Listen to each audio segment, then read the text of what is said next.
అందరికీ కూడా ప్రభు అయిన యేసుక్రీస్తు నామములో వందనాలు. హల్లెలూయా. దేవునికి మహిమ. హల్లెలూయా. వచ్చేటప్పుడు బయట అంతా ఎండగా ఉంది, కానీ యేసురత్నం గారి ఇంటికి వచ్చాక చల్లబడ్డాం. దేవునికి స్తోత్రం.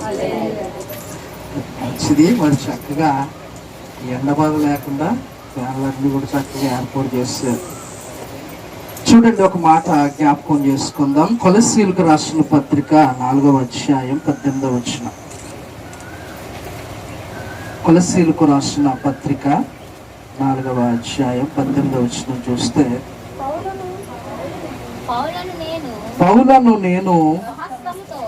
నేను స్వహస్తముతో నా వందనములు వ్రాయిచున్నాను, నా బంధకములను జ్ఞాపకము చేసుకొనుడి, కృప మీకు తోడయుండును గాక. హల్లెలూయా.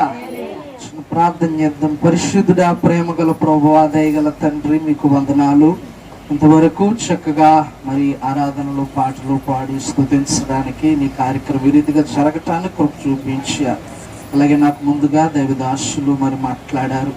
అయ్యా, అల్పున్న యోగ్యం నన్ను కూడా మరుగుపరిచి, ఇదిగో నా తర్వాత మాట్లాడబోయే దాసులను కూడా బలపరిచి, ఈ విధంగా మరి కూడిక ఏర్పాటు చేసిన దైవజనులను బలపరిచి, మీ కృపలో నాయన నీ వాక్యానుసారంగా మమ్మల్ని నడిపించమని, సమస్త మహిమ ఘనత ప్రభావాలు మీరే పొందుకోమని యేసు నామములో అడుగుచున్నాము తండ్రి. ఆమేన్. హల్లెలూయా. మరి చక్కగా మరి రీతిగా ఏర్పాటు చేసిన దైవజనులకు వందనాలు.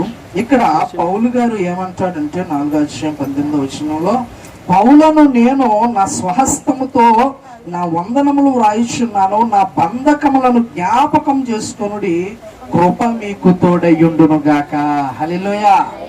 పౌలు గారు సంఘానికి ఒక మాదిరి చూపెడుతూ, నా బంధకాలు జ్ఞాపకం చేసుకొనుడి. నిజంగా సేవకుడు ప్రియులరా వెళ్ళుచూ ఉన్నప్పుడు, వచ్చుచూ ఉన్నప్పుడు బాగానే కనపడతాడు, కానీ నిజంగా సేవకునికి ఉన్నటువంటి శ్రమలు కానీ, కష్టములు కానీ, ఇబ్బందులు కానీ వర్ణనాతీతం. మరి దేవుడు తన దాసులని ప్రాంతంలో నిలవబెడుతూ ఉన్నప్పుడు, మరి మందిరము ఒక ప్రక్క కూలిపోయి ఎక్కడుండాలో అర్థం కాని పరిస్థితులు అక్కడక్కడ ఉంటూ, మరి దేవుడు ఈ రీతిగా ఈ రోజున ఈ పరిస్థితిని చూడటానికి దేవాది దేవుడు జ్ఞాపకం చేసుకుని మరి మనందరితో మరి సాక్ష్యం చెప్పి దేవుని నామాన్ని కనపరచడానికి దేవుడు కృప చూపించాడు. దేవునికి స్తోత్రం.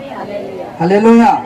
అందుకే తన బంధకాలు చూపెడుతున్నాడు పౌలు. ఇదిగో నేను నా బంధకాలను మీకు చూపెడతా ఉన్నాను, నా స్వహస్తాలతో రాస్తూ ఉన్నాను, కృప మీకు తోడయ్యుండును గాక.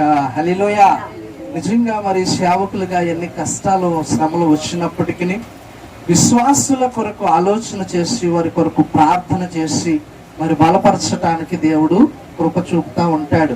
నిజంగా గొప్ప పోరాటం సహించిన దినాలు పౌలు గారి జీవితంలో ఉన్నాయి. హెబ్రీయులకు రాసిన పత్రిక 10వ అధ్యాయం 32వ వచనం చూద్దాం. హెబ్రీయులకు రాసిన పత్రిక 10వ అధ్యాయం 32వ వచనం. అక్కడ నుంచి చదువు. వెలిగింపబడిన మీదట శ్రమతోనూ కూడిన గొప్ప పోరాటమును సహించిన పూర్వ దినములు జ్ఞాపకం తెచ్చుకున్నది. హల్లెలూయా. ప్రియులారా, ఒక ఆశీర్వాదకరమైనటువంటి జీవితం, ఒక సమాధానకరమైన జీవితం మన జీవితంలోనికి రావాలి అంటే, దేవుడు పెట్టాలి అంటే, మీరు వెలిగింపబడిన వారి మీదట మీరు వెలిగించబడాలి అంటే, అనేకులకు మాదిరికరంగా ఉండాలి అంటే, పాస్టర్ గారు జ్ఞాపకం చేస్తూ, ప్రోగ్రెస్ లో మేము అనుకుంటా ఉన్నాం, ఫ్యాన్లు ఎక్కువ చేస్తున్నారు కదా, ఒకవేళ ఏసీ కొరకు ప్రయత్నం ఏమో అనుకున్నాం, కానీ ఆ మాట దాసుల్లోంచి ఆలకించాం. దేవునికి స్తోత్రం. హల్లెలూయా. ఏమండి, కాబట్టి దేవుడు ఆ స్థితి ఎలా ఇస్తాడు? వెలిగించబడిన వారి మీదట వెలగాలి అంటే, నీ జీవితంలో అభివృద్ధి కలగాలి అంటే, నువ్వు చేసిన ప్రతి ప్రయత్నం వర్ధిల్లాలి అంటే, సేవకులు కావచ్చు, విశ్వాసులు కావచ్చు. అయితే సేవకుని గురించి మనం ఇప్పుడు మరి పౌలు భక్తి గారి గురించి నేర్చుకుంటున్నాం కాబట్టి ఈ మాట జ్ఞాపకం చేస్తున్నాను. వెలిగించబడాలని శ్రమలతో కూడిన గొప్ప పోరాటము సహించిన పూర్వపు దినములు జ్ఞాపకం చేసుకొనుడి. హల్లెలూయా. ఎప్పుడు కూడా పూర్వపు దినాలు మర్చిపోకూడదట. మరి ఈ స్థలం ఎట్లా ఉండేది కాదు, ఇవన్నీ కూడా ముళ్ళకంచులు. ఏమండి, ఒక ఆకారం లేదు. అనుకున్నాం, పాస్టర్ గారు ఎక్కడ కొంటున్నారు ఏంటి, ఎలా కడతారు, ఇది ఎక్కడ వీలు లేదు వెళ్ళడానికి కూడా అన్నటువంటి పరిస్థితి. కానీ దేవుడు ఈ రోజున ఈ రీతిగా మార్చాడు. దేవునికి స్తోత్రం. ఆ పూర్వపు దినాలు జ్ఞాపకం చేసుకోవాలి. నువ్వు గొప్ప పోరాటం ఉంటుంది, ఆ పోరాటంలో నేను నిలబడాలి. ఆ దినాల్లో నువ్వు జ్ఞాపకం తెచ్చుకున్నప్పుడట వెలిగించబడిన విధంగా, ఒక విధంగా చూస్తే మీరు నిందలు, కిందకి వెళితే నిందలు బాధలు అనుభవిస్తారు, 10 మంది నోట్లో పడతారు. మరొక విధంగా చూస్తే అందరితో కూడా మీరు పాలువారు అవుతారు. అన్నవాడే కానీ అన్నోడు ఉండడు. దేవునికి స్తోత్రం. హల్లెలూయా. నేను అంటాను, నిందలు పడతా ఉన్నాం, బాధలు పడతా ఉన్నాం, పోరాటంలో వెళ్తా ఉన్నాం, అనేక మంది నోట్లో ఉన్నాము అంటే దేవునికి దగ్గర అవుతా ఉన్నాం. దేవుడు అద్భుతం చేయబోతా ఉన్నాడు, దేవుడు ఆశీర్వదించబోతా ఉన్నాడు, దేవుడు నా స్థితి మార్చబోతా ఉన్నాడు. ఇది పౌలు గారు మనకు నేర్పుతున్నాడండి. దేవునికి స్తోత్రం కలుగును గాక. చాలా మంది అనుకుంటారు ఏంటంటే ఈ విషయం అర్థం కాక, ఏమండి ఈవెన్ నాతో సహా ఏమనుకుంటామంటే, ఎంత నలగొట్టబడుతున్నాం, ఎంత వేధించబడుతున్నాం, ఎంత నిందించబడుతున్నాం, 10 మంది నోట్లో కూడా మనం ఉంటూ ఉన్నాం. మరి ఏంటి మన పరిస్థితి అంటే, పౌలు గారు స్వయంగా రాస్తూ చెప్తున్నాడు, ఒక్కసారి నా బంధకాలు జ్ఞాపకం చేసుకోండి. నేను ఈ రీతిగా పరిచర్యలో నిలవబడ్డానంటే, అనేక ప్రాంతాలు తిరగలిగానంటే, నేను బలపరచబడ్డానంటే, గొప్ప పోరాటాన్ని అనుభవించాను, నిందను అనుభవించాను, వేదనను అనుభవించాను, అనేకుల నోట్లో నుండి నేను వచ్చాను. కానీ దేవుడు నన్ను వెలిగిస్తూ వచ్చాడు. దేవునికి స్తోత్రం. హల్లెలూయా.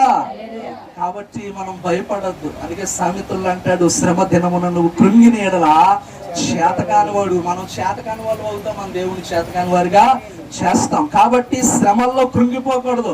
ఏమండి, ఒక విషయం అర్థం చేసుకోవాలి, మనం శ్రమల గుండా వెళుతూ ఉన్నామంటే ఆశీర్వాదానికి దగ్గర అవుతూ ఉంటాం, దేవుని కృపలో బలపరచబడుతూ ఉంటాం. హల్లెలూయా. ఒక్కొక్కసారి పండక్కి బట్టలు కొనలేదని పిల్లోడు గట్టిగా ఏడుస్తారు. మామూలుగా అడిగితే ఎవరు, రాజుగారిని ఆయన చూస్తారా ఏంటి? హల్లెలూయా. ఏమండి, ఏడుస్తూ మామూలుగా అడిగితే ఎవరు? అలాగా కొంచెం రాగం పెంచేసరికి కొంచెం పెంచి ఏం చేస్తాడు తెలుసా, ఆరుగంతా దొల్లేస్తా ఉంటాడు. అప్పుడు తండ్రికి తల్లికి జాలి వచ్చి ఏం చేస్తాడు తెలుసా, ఇంక ఈడు వదిలేకలా లేడు, మన అరుగు మీదే కాదు వాకిట్లో కూడా దొలితే మరి మొత్తం అంత పరిస్థితి కనపడిపోద్ది, ఎందుకు వచ్చిన బాధలేరా బాబు అని ఆడికి ఏది ఇష్టం అది ఇస్తావు. దేవునికి స్తోత్రం. Same at the same time దేవుడు కూడా అంతే. నీవు దేవుడి దగ్గర అడిగే హక్కు ఉంది. తన కుమారుడుగా పోరాటం వస్తాయి, శ్రమలు వస్తాయి, నిందలు వస్తాయి, వేదనలు వస్తాయి, 10 మంది హీనపరుస్తారు. పోరాటం రానివ్వండి, నిందలు రానివ్వండి, వేదనలు రానివ్వండి, శ్రమలు రానివ్వండి, నిన్ను గూర్చి పలు రకాలుగా అనుకోనివ్వండి. అవన్నీ పోయిన తర్వాత సర్వాధికారుడైన దేవుడు, సర్వశక్తివంతుడైన దేవుడు అంటున్నాడు, గొప్ప బహుమానంతో నిన్ను స్థిరపరచబోతా ఉన్నాను, గొప్ప ఆశీర్వాదంతో నిన్ను బలపరచబోతున్నాను, నీ సరిహద్దులు విశాలపరచబోతున్నాను, నా యందు నీ ధైర్యం విడిచిపెట్టొద్దు. హల్లెలూయా. కంటికి కనిపించే అన్ని చూడొద్దు. అవన్నీ కూడా మనకు అపనమ్మకం తెస్తూ ఉంటాయి. దేవాది దేవుని వైపు, పై వైపు చూసినప్పుడట బహుమానం కలిగి మీరు దేవుని చిత్తం నెరవేర్చడానికి వాగ్దానము పొందు ఓరిమి మీకు అవసరమైనది. హల్లెలూయా. మీరు ఓర్చుకుంటే అలాగా దేవుడు బలపరచబడటానికి, దేవుడు నిన్ను దీవించడానికి గొప్ప కృపతో నిన్ను నన్ను బలపరచబోతా ఉన్నాడండి. దేవునికి స్తోత్రం కలుగును గాక. హల్లెలూయా. మరొక్క మాట చూసి ముగింపులోకి వెళ్దాం. చూడండి, హెబ్రీయులకు రాసిన పత్రిక 13వ అధ్యాయం 3వ వచనం. 13:3. మీరు వారితో కూడా బంధింపబడినట్టు బంధకములో ఉన్న వారిని జ్ఞాపకం చేసుకొనుడి, మీరును శరీరము